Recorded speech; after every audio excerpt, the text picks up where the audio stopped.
It is 7 o'clock. I'm going to call the meeting to order. Please join me in the pledge. Pledge allegiance to the flag of the United States of America and to the republic for which it stands, one nation, under God, indivisible, with liberty and justice for all. All right. Can I get a motion to approve the agenda? I'll make motion to approve the agenda. A motion by Councilmember Henry. A second. And a second by Councilmember McKnight. That's you, right? Yep, that was me. Any further discussion? All those in favor say aye. Aye. Opposed, same sign. Motion passes. All right. Community comment for anything not on the agenda. Okay. Hearing no one. Moving on to presentations and reports. We've got item 5.1, the JCP Improvement Project Construction Update. Aaron, how's it going? Going well, thank you. Good evening, Mayor and Council. Good evening. Okay. So tonight I have a couple updates for the council. Kind of wrapping up the fall construction season here with Jonathan Carver Parkway, and then giving a general update on the water system expansion projects in the city as well. So starting with Jonathan Carver Parkway, we're nearing the end for this season. So this week, we'll continue with a lot of minor things just along the corridor, just some punch list items. There's a few pavement markings and signage to go up, I believe. One bigger item that will impact the corridor is there's going to be some profile milling that's going to be occurring on the roadway to the pavement itself. This is going to be south of the roundabout. There was a couple areas where the paving was a little rough, so they have to do a kind of a precision profile mill just to smooth the surface out a little bit more. And then the last of the landscaping, so there's a few trees to go in yet. That'll be happening this week. And then hopefully by the end of the week, the goal is to really start to clear the corridor out for any traffic control devices, so the barrels and cones and signs. Hopefully we'll be clearing out very quickly after this week. So this will be kind of the last big week of like consistent work that's happening. I have a few notes here for the remainder of the season. I know a big item of interest was the condition of the grass, the natives, and the turf along the corridor. So we had a meeting with the contractor last week, and they're going to be doing a mowing of the entire corridor this year yet at some point.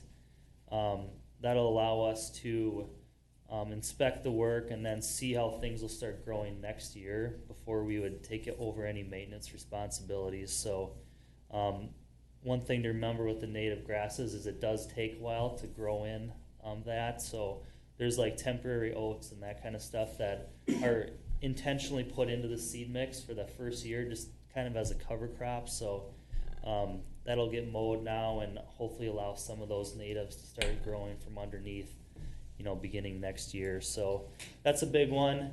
Some minor punch list work, obviously, the rest of the season.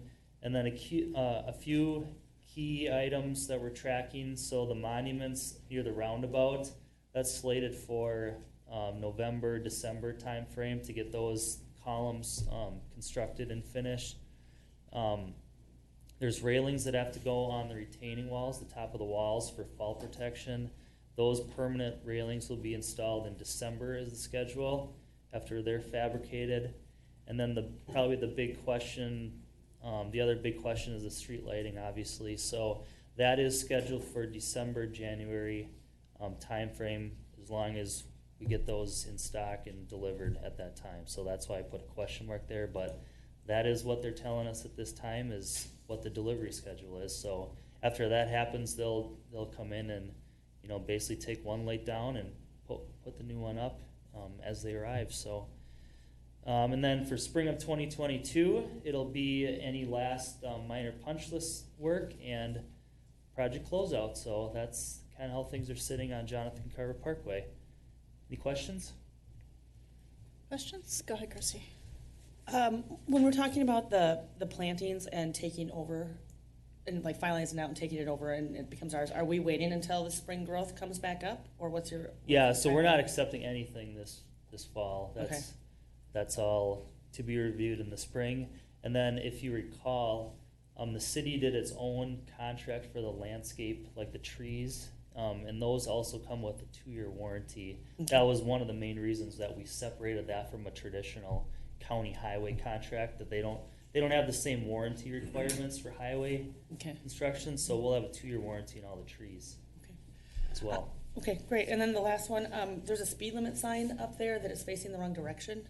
It would probably be more helpful if we could They turn were that all around. facing that way. Are they? The Oh. speed limit was 40. Oh, okay, Yeah. because we saw the one that said 50 like coming through the development, and I saw it myself turn the wrong way, so I was like, and then I know It's been someone. like that for weeks because they Well, I just realize moved that, to but 40. I haven't been here for weeks, so. Councilmember Mott, so we did ask that question. Those are turned by design at this point. The Okay. construction speed limits are still in effect until the bulk of the construction work is done. So it probably won't be any more than a week or so, but we did reach out and ask that question, but it is by design at this point, Okay. the construction project. Great, because people were questioning our. All right. Any other questions, comments?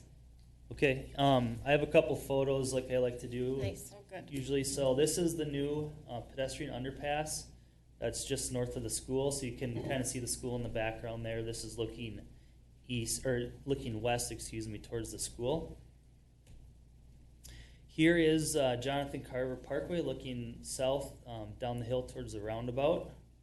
As you see, the medians have been restored at this point. The trees are planted. Continuing to look south, this is standing in the center of the island, looking south towards the fire station, public services. And then turning around, looking north near public services, this is where the new crossing is for the pedestrian crossing. You'll see the overhead signage for that. So those are just a few pictures of what things are looking like these days. Any more questions or? Aaron, is the fire department, I don't know what you call it, signal, is that operational yet? The warning system Yeah. for the emergency vehicle? Yep. I believe, yeah, they tested that last week and that is operational now. Cool. So. I used the RRFB the other night on my walk. It was very cool. Oh, nice. So, Good. That works. All Very right. good. Any other questions? Nope. No. All right. Want to talk about the water treatment plant? Yep. So water treatment plant. Couple big updates on that. So that will obviously continue throughout the winter for the treatment plant and the wells. So that's not something that has a hard stop here in the next couple weeks. So that'll be continuing. The plant construction itself, you've probably seen there's been a lot of things happening there. So most of the structural concrete work, the structural walls are done. The new filter bays inside the plant, that's all been poured. They're continuing to work on all the process piping inside the plant itself.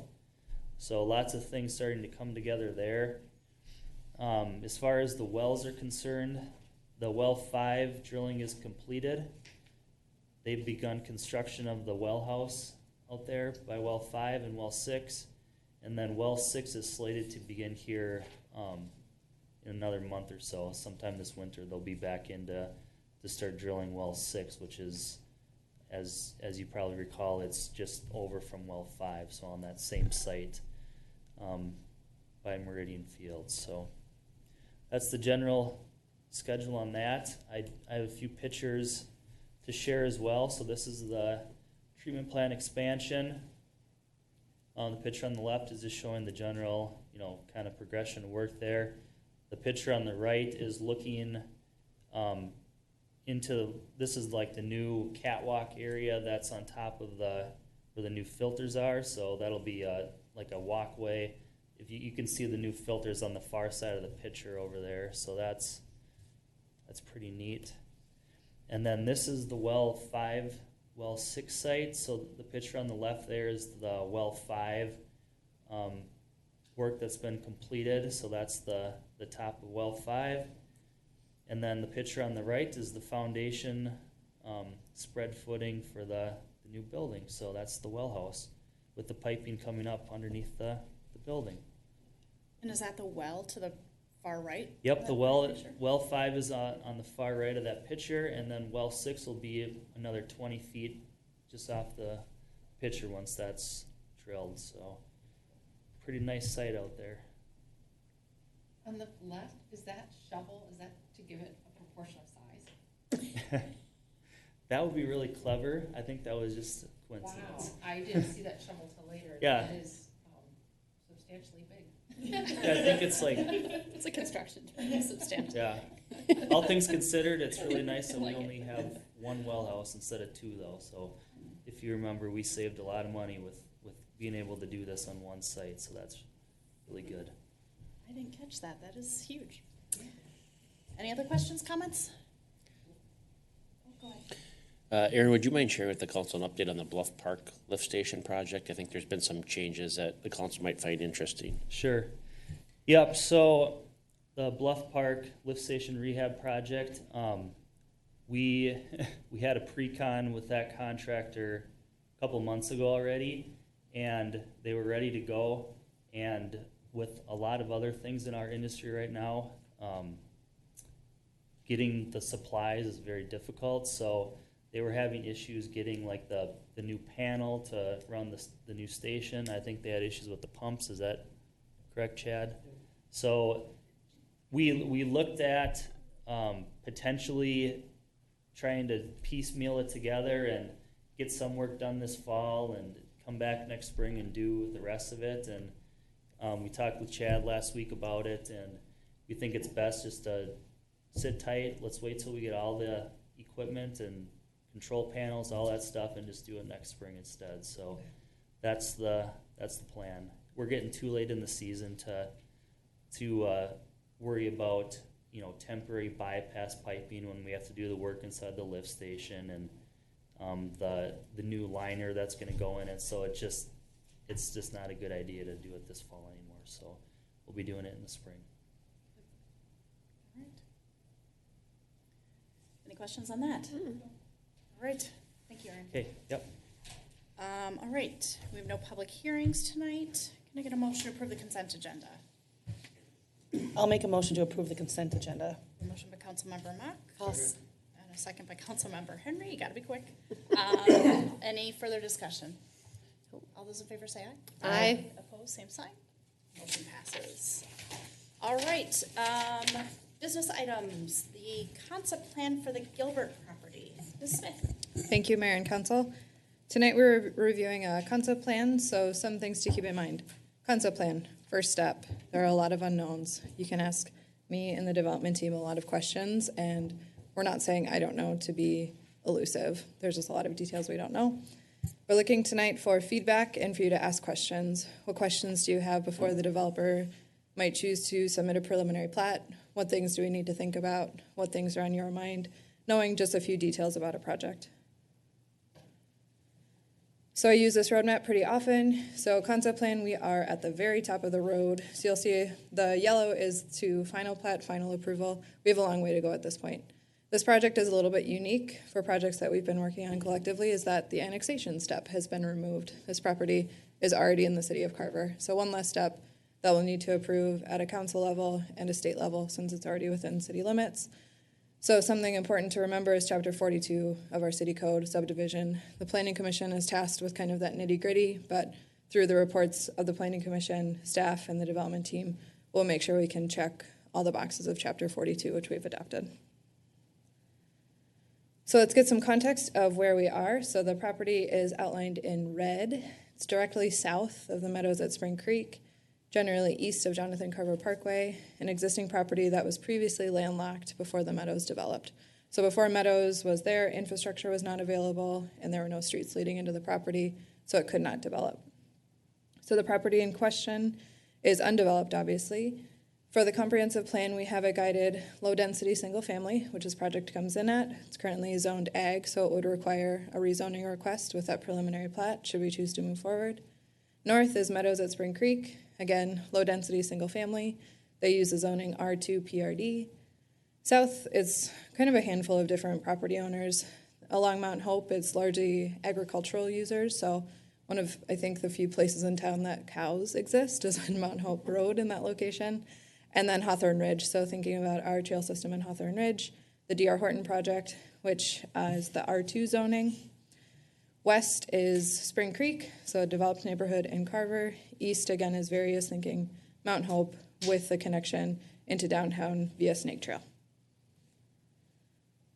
Another good look at where the property is, it's highlighted in blue. We're going to talk a little bit about why it's so oddly shaped and what we can do about that long stretch that gets us to Spring Creek Drive with that gap in green ash.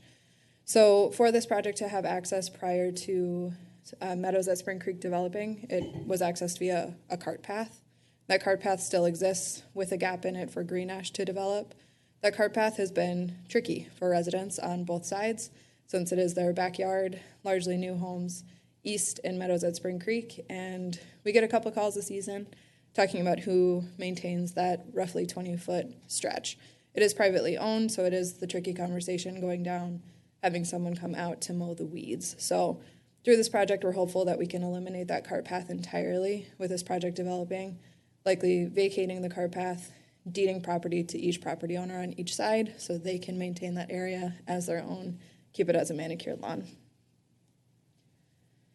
So thinking about the site and this area, things that we know, it's pretty bluffy. So the information that we have right now is rough. So we know that these lots might look this way when preliminary plat comes in. They might change a little bit as we start to get to know the bluff a little bit more, where it lands, what the setbacks are.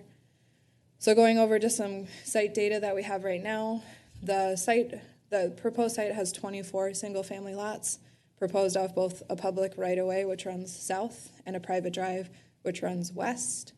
The proposed zoning is R2 PRD, so thinking about Meadows at Spring Creek, similar zoning to that area. I'll also note that Meadows does have kind of a similar product with this lot size. So many of the lots directly along Spring Creek Drive are similar in product and size to these lots. They do propose the correct comp plan guidance of low-density residential. In our 2030 plan, our units per acre was 2 to 5. 2040 plan, we bumped that to 3 to 5, so we'll need to work on that number a little bit with the group to get us in that range. These lots are small, so I'm sorry, can you repeat that? Sure. So for our 2030 comp plan, which we were living under just a few years ago, our low-density residential is 2 to 5 units per acre. In our 2040 plan, we bumped it to 3 to 5. So each development needs to hit 3 units per acre. And is that developable area or is that acreage? Net developable. So take out bluff, take out right-of-way, open space. So we'll dial all of that out. Once we learn more about the bluff, I think we're going to continue taking out because I think that setback is going to impact a lot of the site. Okay, thanks. Yeah, so site area, lot area for these lots is 5,500. So that's one of the things they're looking for with a variance for the PRD. I'll go into that in detail in the next slide. So front setback 25 matches R2. Side setback is 5. R2 is typically 7.5. Rear setback is 20. So again, proposed lots 24, net density 2.9. I think we'll get there as we learn more about the bluff and the bluff setback.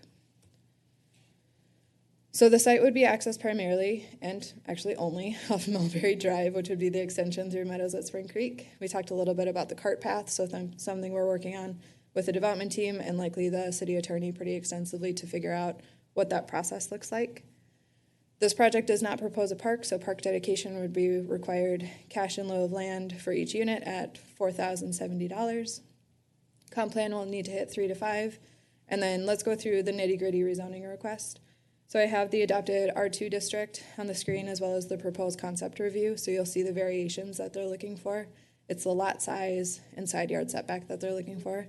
Again, I'll stress that Meadows does offer the same product. The developer hasn't confirmed this, but my crystal ball tells me these are villas with likely a pretty robust HOA since there's a private drive. So potentially hitting that empty nester market, potentially zero entry home in a villa product. So thinking about that smaller lot, less to maintain for that group.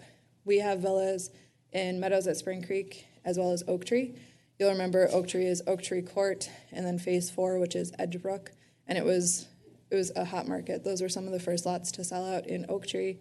Meadows is doing equally as well at this point. So something that I have tasked the development team with, which has probably been a little bit challenging, is the request of exploring maybe a trail connection. So seeing if we can hook into Snake Trail to get people in this development downtown as opposed to going to Mount Hope Road and down. It also would benefit Meadows at Spring Creek that they could have a faster access. I would not suspect that this trail would be paved or probably ADA accessible just because we would be traversing some large bluff areas. So think about Hawthorne Ridge. So we would respect the bluff how we can. So doing minimal grading and tree removal in that area, but potentially carving out some type of trail system to hook into Snake Trail or what's on the screen right now as Broadway North to get people downtown. Again, just an idea at this point. I would dare to say it's just a dream, but something that we'll work through as we get to know the site a little bit more. So again, site details. Steve is here with the development team. I'm going to ask him to come up and introduce himself and join the conversation, talk a little bit, come on up, about the project, and then be available for questions and comments. Welcome.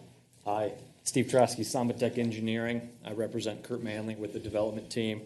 Aaron, thank you for that robust narrative of this. I like when the employee talks more than I talk. They usually do a better job. So not much to add. 24 homes is the goal right now. We're trying to get to that 3-unit per acre minimum. That's why the development group needs the smaller lots in order to hit the Met Council imposed density. Houses will start at about $600,000, so comparable above, right at the neighborhood there to the north. There will be an HOA that will maintain the private drive as it goes west there, and then the road going to the south will be public, of course. The development group is open to a wood chip trail, something going down the bluff. The bluff is it's quite a challenge, and so we're not quite sure where the top of that bluff is or what the specific trees are. And those are all components that we're going to look at as we move forward with the preliminary plat application. So we will have technical survey information, but of course the owner wants to see how this concept plan shakes out before we go on site and get those scientific details. So again, Steve Trosky with Sambatech, happy to answer any questions you may have. Can I actually do one more slide? I'm sorry, I forgot I added another one. So Planning Commission review was on the 21st, and it was lovely because we had several residents from Meadows join us. So a really engaged group along Green Ash Drive, which is always appreciated. So they had questions largely about the bluff area, thinking about their backyard, how steep it is. We talked through the cart path. Some of them are directly affected by that cart path with 10 feet that could potentially be theirs. We had a long discussion about emergency access. Since that street is private, it likely will be pretty narrow. The fire department obviously does their review, checks their boxes, makes sure that the cul-de-sac has ample turning radius, which is something that we talked about. We talked about potentially needing to limit parking to one side on that private drive, depending on how thin it is, just so people would be able to pass if there was an emergency vehicle. We talked a lot about type of unit, so who their new neighbors might be. And then we stressed pretty heavily that the buffer here, so people on Green Ash, this is their backyard. They were excited that it wasn't going to be a backyard to their backyard.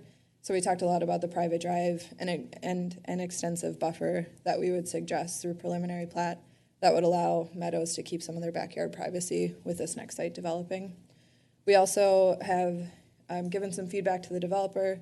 Should they move forward past concept plan, that a sign will be required to go in where that stub street is, just to say development is occurring. So we know that Meadows, people are continuing to buy homes there. We don't want them going in thinking Meadows, Mulberry stops, and that's it. So we'll make sure that a sign goes up as the application process continues, just with some information to a city website, city contact information for questions. Now I'm done. Thank you. All right. Questions, comments for either Aaron or Steve? Sure. Okay, go ahead. Sure. All right, so will this then be considered landlocked after this develops? I know it's pretty steep when we get over to the Mount Hope side. Yes, it's not anticipated that there will be another access into the site. Okay, so this will basically kind of end that for us. Okay. Correct. For the cart path, since we have 20 feet there, and that leads to, there's a trail on Spring Creek Drive right there, right? Have we talked about putting a trail up that to lead into the rest of the trail system? So generally, we don't like to add trails in people's backyards after they've been living there. So the people on the west side of that cart path are in a pretty established neighborhood. To go in and add a trail is usually a pretty tricky conversation. Also, there's a sidewalk along Green Ash that just is right here that gets you up to the next trail system. So something we could explore, but I think vacation is probably the best route for the people who are living there today. But we haven't had a conversation with them about, that wasn't something that was presented that, hey, we're looking at either vacating this and deeding half and half or possibly a trail No, through there. and I don't even know if that's possible at this point. Something we need to hash out in preliminary plat if we can get rid of that cart path. Tell me why it wouldn't be possible. So if we were to vacate on both sides, this is like Larry Harris coming out of me. All planners do it. Right, Don't feel and bad. Dave, please feel free to jump in if I step out of bounds. But I think there would need to be an amendment to the mortgage for each property along both sides, which can take a long time. Amendment to the mortgage for what? The property. So it would be adding property to an existing mortgage. I'm confused. What? Dave, help me out. What was that? So this is a public, Right. No, I understand that when you vacate it, you Is this take on that. But you were saying the blue outlines the parcel, so is that not part of the parcel that shoots up north? Or is that an actual public right-of-way or public? So it's part of the Gilbert property. Okay, but it's subject to public right-of-way?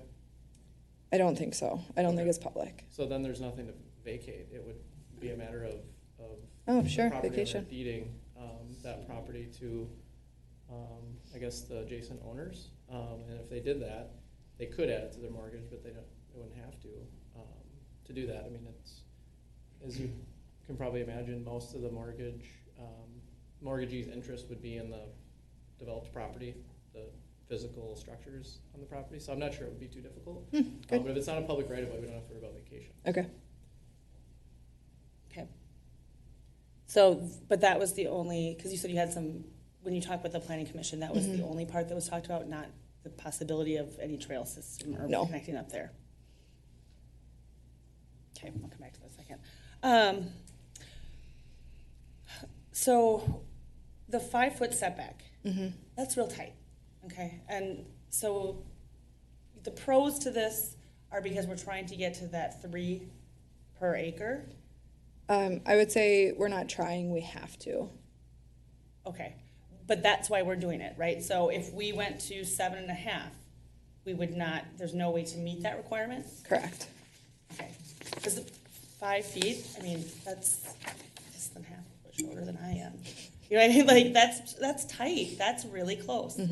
And so I just wanted to make sure when we're looking at this that we're comfortable, and yes, we have some villas that are up on Spring Creek that have that also, but that we're comfortable shoving some homes in where you can touch your neighbor's house. So, I don't know, I just, that makes me a little bit uncomfortable. But again, you said that we don't have all of the plans from the bluff and what will constitute as where they can shape it. When, do you do that before or do that after? So we're gonna find out where all this bluff, situation is, and it's gonna be too late for us to go back then and say, nope, we want 7.5 feet? So Or when do we find out?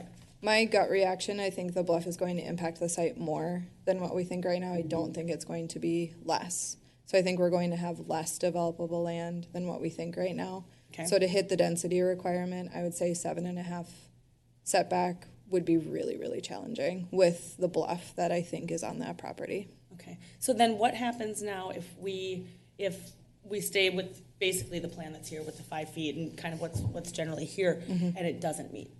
Then what happens? So that would be below the Met Council comp plan guidance, and they largely target that number for our sewer connection. But doesn't that part of our overall count through the city? As long as our housing developments are under a certain amount, we could go less, we could go more, as long as our overall average is 3 to 5? So previously, yes, our comp plan now is 3 to 5, so I can't go below 3. Otherwise, it doesn't meet what our comp plan adopted version is. Okay. So then if it doesn't, what happens? What happens if it doesn't meet it with the bluffs? What do we do next? What does If that we look don't hit 3, Yeah. So other ways that we could do that, we could create larger right-of-way, so the private road could be widened to net that out, essentially. Otherwise, it's just unbuildable area, so if ponding comes back larger, I'm gonna say that .1 that we need to hit doesn't scare me right now, just not knowing much about the site with what we need to figure out for street width, bluff, and ponding. Okay. Okay. So for the trail that we're looking at into the woods, are we looking kind of like a gravel trail that we would go up and cut into the woods to make it happen? So I would say similar to Hawthorne Ridge, where the trail would not be straight, probably. We would meander with the Well, I bluff hope where we not. could. So we would try to do minimal work, minimal tree clearing, wood chip or gravel. I would say wood chip probably. But there's no existing, because there was an existing driveway before that we used, so there isn't anything existing in the woods right now that was used at one time for No. anything? Okay. I do like the idea of having something that comes down there. That's all my questions right now. Thanks. All right, Lori? Yeah, I have some things. And on the trail, I really do like that in the documentation. It mentioned that the city's requesting to explore the option of having a trail connect to Snake Trail. And as far as Hawthorne Ridge, that existing driveway is just part of the trail system in there. So there was some clearing, but I think it was worth it. I have a hard time stomaching that lot size, or within the lot size, that 5-foot setback. And I know I've asked this before, so I'm gonna ask it again. But so is that 5 feet like foundation to foundation? So then you have 10 feet between two foundations. Correct. So that doesn't account for the landscape, the siding on the house, and So it's foundation to foundation, and then typically the 5 foot on each side is held in drainage and utility easement, which limits what property owners can do in that area. So we try to keep everything we can out of a drainage and utility easement. So things like retaining walls, really heavy landscaping, we discourage. We know that they happen sometimes when people do projects on the weekends without thinking about it. So it would be 10 feet foundation to foundation. okay. Yeah, so that's, and another question, the ponds, the two, are they existing or just thinking ahead that they'll probably need to be some type of drainage? So- Existing or anticipated There to will be be new. made? The site needs to be able to handle its own water essentially, so that Okay. ponding covers it. Okay. And then when you say, getting to that number for, for how many acres is usable, that it would be really rough. You mean it'd be really rough to fit in 24 lots? No, we just don't know at this point. It's a best guess right Okay. now. Yeah, that was my comment, and those are my questions. Oh, and sorry, the cart path. Yeah, I would like to see, kind of what the community thinks on, if it was to be a trail. But yet, I do realize too, then some of those homes have a sidewalk in their front yard and a trail in their backyard, so I guess I just have to kind of think about it and see if there's something like that in other communities, but is it worth it? There's lots of homes that have trails on the backside, so it's not like we've never built a trail on the backside of a house before. It's just that these Right. one houses have been in for a little bit. Yeah, So and it they makes have it a a little bit sidewalk in different. the front. That happened when we've got that. That is too, Other okay. places too, but. All right. um, Yeah, I think there's something I'll have to think on. Joy, anything from you? I like the idea of resolving the issue with the cart path. I don't see that it needs to be a trail, but it's bothered me since we did that northern development. So I'm really glad that we're gonna address it. So, and then you answered my questions about kind of the adjacent residents and the private drive and kind of screening and stuff like that. And I like the idea of having a trail go down to Snake Trail. My only just comment and feedback, since that blue dotted line is sort of the setback for the building, when we have bluffy developments, as Aaron terms it, we just want to make sure it's very, very clear to residents that that's the line they cannot cross with structures. Because we have had issues with residents not understanding that in the properties they're purchasing. That's it for me. Glenn? Planning Commission, their biggest concern was the bluffs, as far as a couple of the commissioners. to make sure that, the toe and the heel are not violated, and there's plenty of, space there. My concern is the rough trail that's gonna go in. Who is going to maintain it? I know that there was some concern from the developer, if I'm not mistaken, regarding they would much rather not have to be, in charge of, keeping up the trail. But, overall, the planning commission, passed it, 5-zip, and they like the concept, and for that part of the area, it's a beautiful area. That's all I got. The 5-foot setbacks, I don't like them, but we've had them ever since, what was it? The, development on 40 coming into town. That was probably, yeah. Oh, River Bluff Estates. Yeah, yeah. So, anyway, that's all I got. All right, thanks, Glenn. I get where you guys are coming from with the setbacks. They're not for me. I don't know that I'm interested in a home there, but you know, it's selling. It's a product that's selling in our community because we've got them in Oak Tree, we've got them in the addition, the development that's just right here. So it's something that people are buying, and it works real well for villas and some of the other products that we're seeing in our community. I do, like everybody else sitting up here, I love the idea of trail connection and doing more of a rustic trail through there. Not only because I like trails, but I think that functionality-wise, that it's going to be needed and appreciated to get folks downtown and just through a different area of town.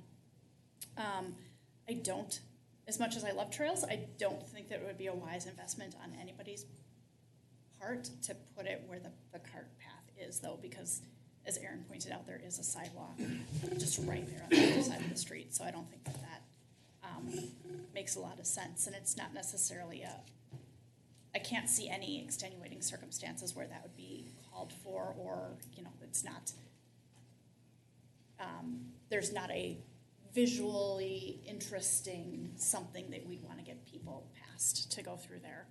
I think my only concern with this, and Glenn, you mentioned it a little bit, is just the bluffs. I want to make sure that we're really clear, and that the realtors and the developers and the builders are really clear that, you know, as this sits right now, and completely understanding that it could change before we see people making purchasing decisions, but you know, if you're in homes on lots number 18 or 19, maybe that means that you don't get a deck on the back of your home, and making sure that there is a design option available where you don't need to have a deck on your home. So that's my only concern as we look at that, because boy, that's bluffy back there. So I have one more comment. yeah, go ahead. Oh, I'm sorry. No, I'm done. Okay. You know, when we're looking at this and we're talking about the bluffs and the development to the north, that we're talking about, you know, the buffer and berming and having the road, is there any thoughts of pulling, oh, now we just moved it all. Sorry, do you want to go on back? Okay. Of pulling the private drive down towards 13, above 13, and having it come on the bottom of lots 14 through 24, and moving those backyards up to the property line and having the road lower. Then you don't have to worry about the buffer in between, because it's backyard to backyard at that point. The residents in Meadows were really relieved that it wasn't going to be backyard to backyard. They preferred a buffer into street instead of a shared space in the backyard. Oh. Okay, I didn't, okay. If I misunderstood what you said before, that's surprising to me that you wouldn't want to keep the green going. So, but this development isn't also necessarily all about what the Meadows development wants. Right. So I'm just saying, if we're looking to try and fit in the number of lots and how it fits the best, and so that the people can have the largest building pad, so they can have a deck if it comes off the back, if it makes more sense to move the road to the south and push the lots up to make things work, maybe it's another option. We still would have to put the road in, and the road would have to be a certain distance from the bluff anyway, correct? Correct. Okay. The lots, if you're gonna do walkouts, that probably would lend it to your configuration you have now. Go ahead. It's Yeah, what you're saying. easier to custom grade a lot for a single home than for a street or a driveway Okay. where it's all gotta be kind of, uniform and equal. So 17, 18, 19, 20, whatever those lots are, you can put different home products on there, whether it's a walkout or a slab on grade or whatever. There's more home options available than street options, if that makes sense. It's easier for the future builder or whatever company is going to build the homes here. They can find a home product that will fit those lots. If you pull the street down, now you've got to fill in all that soil, that earth Sure, to hold okay. up the driveway. I should add, the streets, or the lots 14 through 21, or whatever those might be, those are going to carry through to the north, and that's a private drive that's going to be held in an easement, and the HOA will maintain that. And so the little strip where you can see all those trees, those will actually be 14, 15, 16, 17, 18, that'll carry all the way through. So that's not gonna be a little strip of HOA land. It'll be that homeowner owns from the bluff all the way up to that red line. And then there'll be a access easement, of course, on the private drive. That'll make the lots a little bit larger. We might have to talk about that detail. Okay.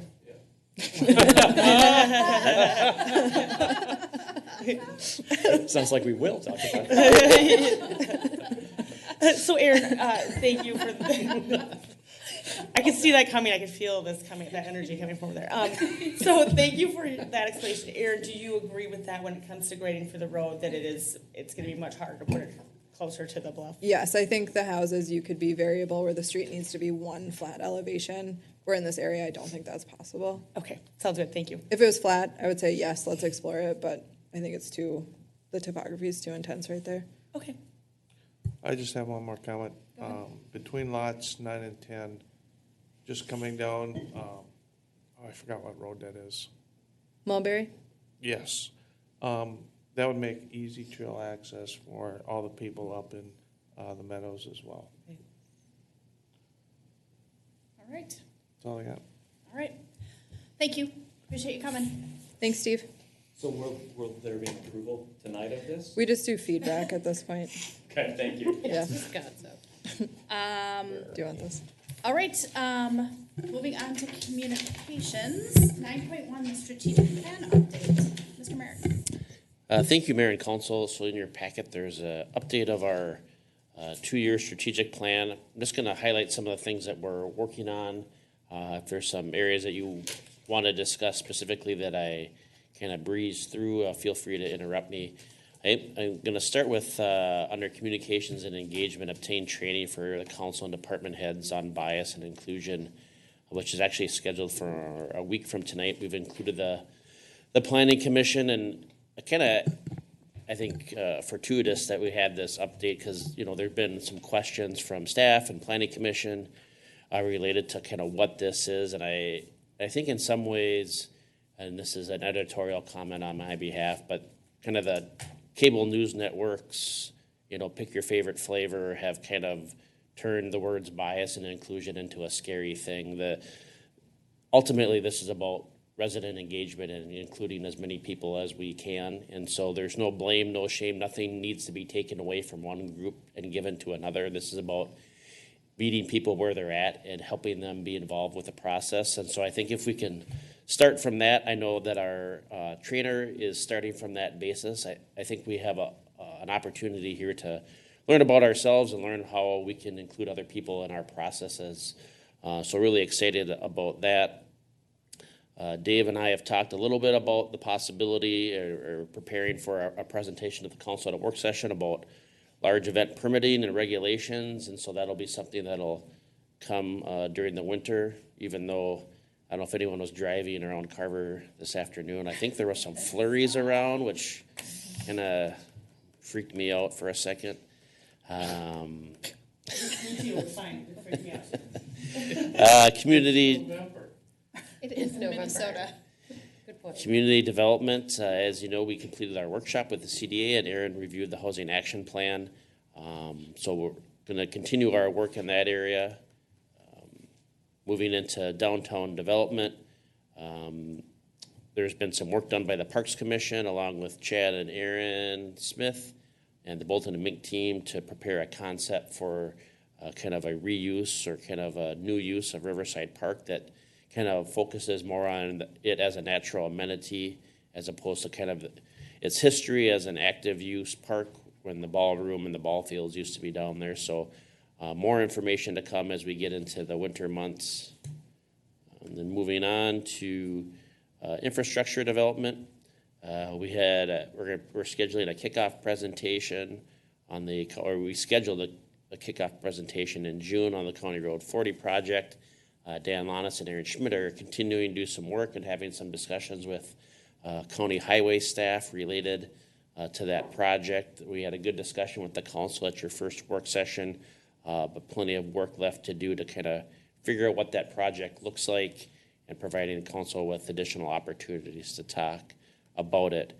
And then as you can see kind of throughout the remainder of the plan, quite a few items completed. We still have some meatier topics to go through, but all in all, I think we're making considerable progress on the action plan. Happy to answer any questions or get any feedback that the council may have. Thoughts, questions, comments? No, thank you for the update. You guys aren't making eye contact, but I'm not hearing anything from you? Nothing? It looks Okay. Yeah. That update is good. Giving you the opportunity. Plethora. Yeah, it looks good. I appreciate these occasional updates because it's good to remember not only what's on this, but also what we've accomplished. So thank you. Let's see. Can we do council communications now before we move? Yes. Yes. Okay. Joy. The only update I have is we had a Southwest Transit Commission meeting last week. I'm still working on sort of the final budget and strategic plan. Those are to come, but I did make a note that despite overall ridership has been down, their special events ridership has been up. And it was really interesting. It's nice to see some positives. So their Vikings and Gopher service is at pre-pandemic levels. So people are kind of coming back via special events. They are doing concert services like Rolling Stones and the George Strait concerts, as well as they're doing buses for the Arboretum's Winter Lights event this week. Let's see how they did for State Fair.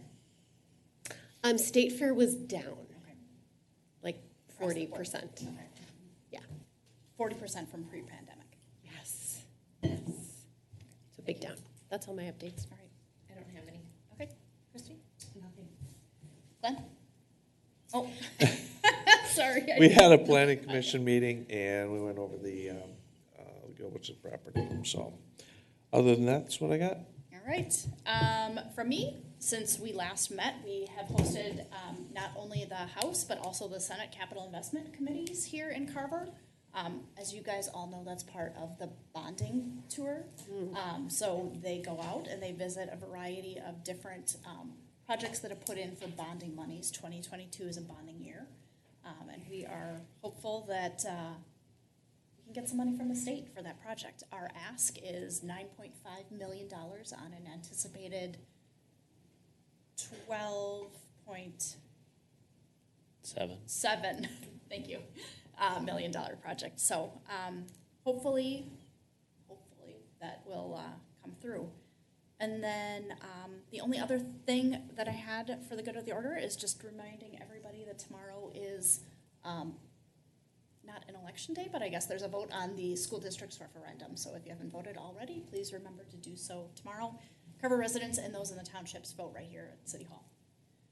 Yes? Just a follow-up note on that, Mayor and Council. So that election is being administered by school district staff and their election officers. So if folks have questions related to that, they should reach out to the school district and not City Hall for those that are watching, which I know we have tremendous viewership of these meetings. So.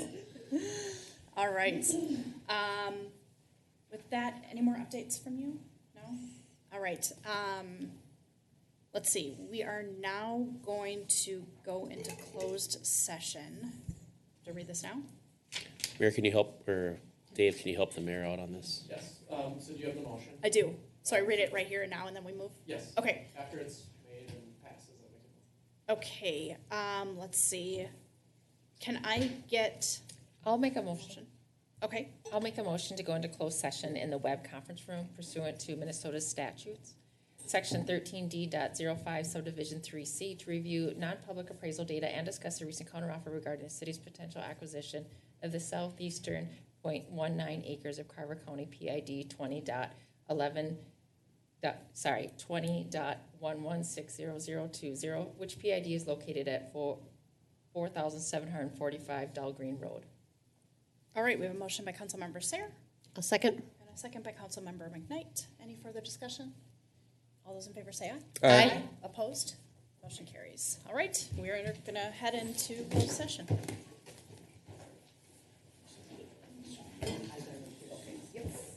Are we bringing all our stuff?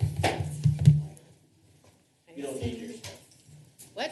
You don't need your stuff. I don't need my stuff. You can bring it. We don't need it. And it'll be coming back. We'll be coming back? Coming back? Oh, okay. Fine. That's fine. What am I gonna bring? I know. Yes, I know. They waddle. It was hilarious. They were very weird. I don't go that way. Go home. Oh, I'm going this way. Oh, yeah, Webb is that way. Joy, Webb is the far one over there. So now I need to go grab my badge. Not this? Well, I have a badge. It's just in my purse and I was told I didn't need my stuff. You're right. I can let you in. Again, I was told I didn't need I my didn't know this was stuff. happening. When Courtney said move, I was like, Oh, you didn't know the agenda? it's not on the agenda. Oh, it isn't on the agenda? Somehow I knew. Thank you. It's in my purse. For that. I think it's the children of tomorrow. Oh, for that piece for that. I think they got a counter offer.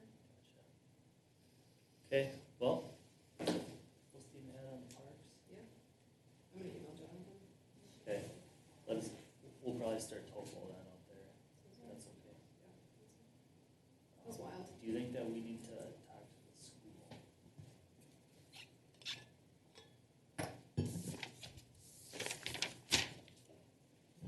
We're good? Okay. Let's see, now, all I think we have to do is a motion to adjourn. Correct? Okay. I would entertain a motion to adjourn. Got a motion by Councilmember Henry, I'll second.